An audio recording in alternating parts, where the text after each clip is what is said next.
तो बच्चों आज कक्षा 10 के लिए हम संधि पढ़ेंगे। जैसा कि आप लोग कक्षा 9 में पढ़ करके आए हैं, 2 संधियाँ पढ़ाई गई थी। उसी तरह नवीन पाठ्यक्रम के अनुसार कक्षा 10 में भी 2 ही संधियाँ हैं। नंबर 1 दीर्घ संधि और नंबर 2 गूढ़ संधि। तो दीर्घ संधि के अंतर्गत हम ये समझते हैं कि आप लोग संधि की परिभाषा पहले से जानते होंगे। अगर नहीं भी जानते हैं तो एक बार फिर सुन लीजिए।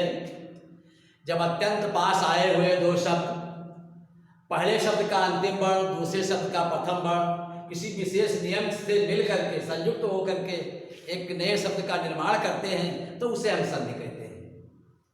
संधि के 3 भेद हैं, स्वर संधि, व्यंजन संधि और विसर्ग संधि। यहाँ हम स्वर संधि के अंतर्गत कक्षा 10 के लिए चयनित दीर्घ संधि के बारे में पढ़ेंगे।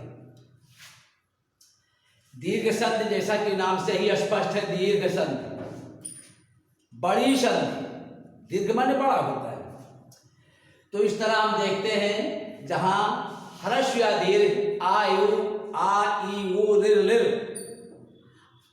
ह्रस्व या दीर्घ का मतलब होता है अ आ ए ओ ओ रे रे ले ले।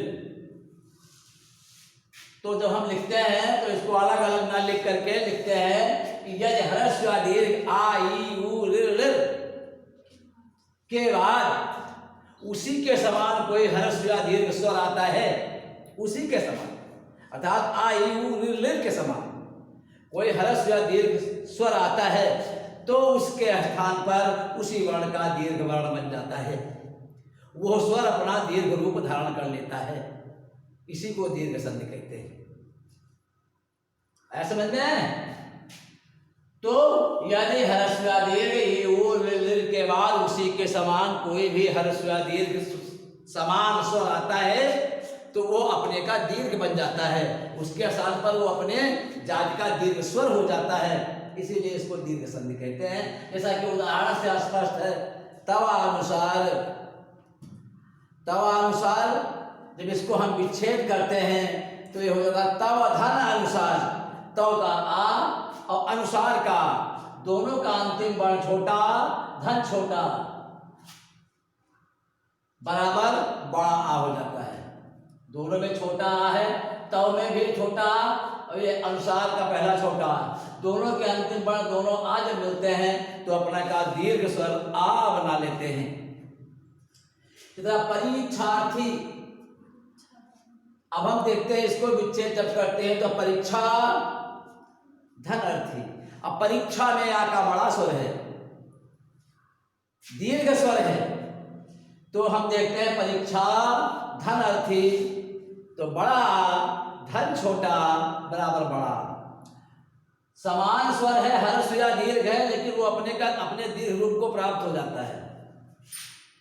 से गिरीशः, गिरी धन ईशः, गिरी का छोटी, ईश का बड़ी, दोनों समान है, एक ह्रस्व है एक दीर्घ है, दोनों मिलते हैं तो अपने दीर्घ रूप को बड़ी को प्राप्त हो जाते हैं। यही दीर्घ संधि।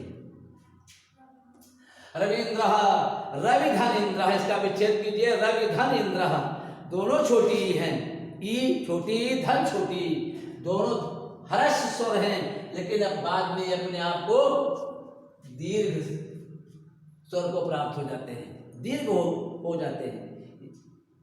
जैसे भानुदय, भानु छोटा हो, धन उदय, इसमें भी छोटा हो। जब दोनों छोटा हो संयुक्त होते हैं तो ये बड़ा ऊ हो जाता है।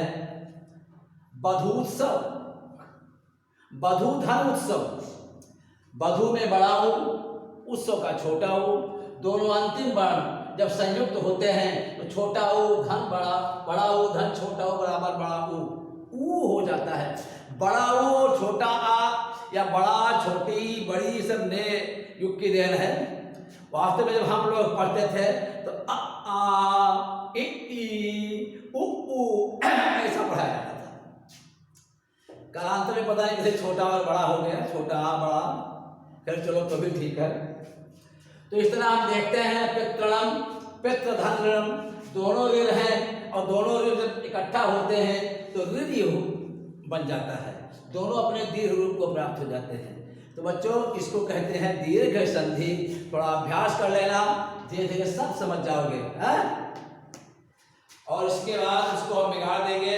इसके बाद हम पढ़ेंगे गुण संधि।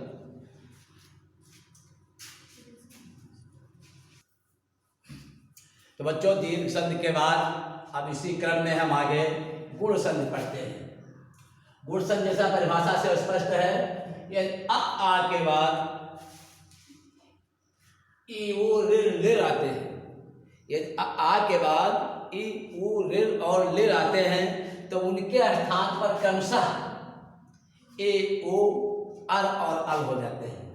अर्थात ई के बाद अगर आ आता है तो ए हो जाता है, उ के बाद अगर आ आता है तो वो हो जाता है, ऋ के बाद अगर आ आता है बाद या पहले तो वो अर हो जाता है, और लिर के बाद अगर आ आता या पहले आता है तो वो अल हो जाता है। इसी को गुण संधि कहते हैं। जैसा कि उदाहरण से स्पष्ट है, उपेंद्र।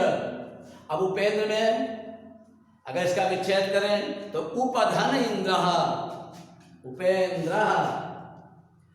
तो उपधन इंद्र उपेंद्र, तो उप छोटा, इंद्र छोटी, तो छोटी धन छोटा तो ए बन जाता है।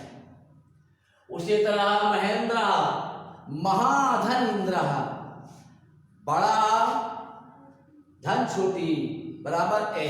देखते हैं कि छोटी के बाद चाहे छोटा आता है चाहे बड़ा आता है तो ए हो जाता है।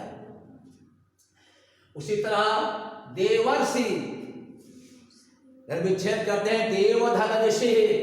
इसमें हम देखते हैं देव में अंतिम वर्ण आ और ऋषि में पहला वर्ण ऋण है, तो देवर अर आता है ना। तो जब हम इसको विच्छेद करते हैं तो देवधन ऋषि, और जब इसको आगे हम वर्ण के माध्यम से चेक करते हैं तो आ धन ऋण बराबर अर, और जब अर में आ संयुक्त होता है तो सीधा सीधा अर हो जाता है। उसी तरह तवल लकार, तवर धन ऋकार, तो तव का आ लकार का लिर दोनों जब मिलते हैं तो अल होता है, और अल जब आ से संयुक्त होता है तो अल हो जाता है, अल। आगे देखो महोत्सव। अब महाधन उत्सव, छोटा के बाद बड़ा के बाद छोटा ऊ आ रहा है तो इसका ओ हो जाता है, महाधन उत्सव महोत्सव। तो इस तरह तमाम उदाहरण तो बहुत हो सकते हैं, क्रमशः हम पढ़ करके जानेंगे, अथवा जब कभी भी विद्यालय ओपन होगा अपने साथ बैठ करके पढ़ेंगे तो और विस्तार से इसे पढ़ेंगे हम लोग। ठीक, फिर मिलेंगे।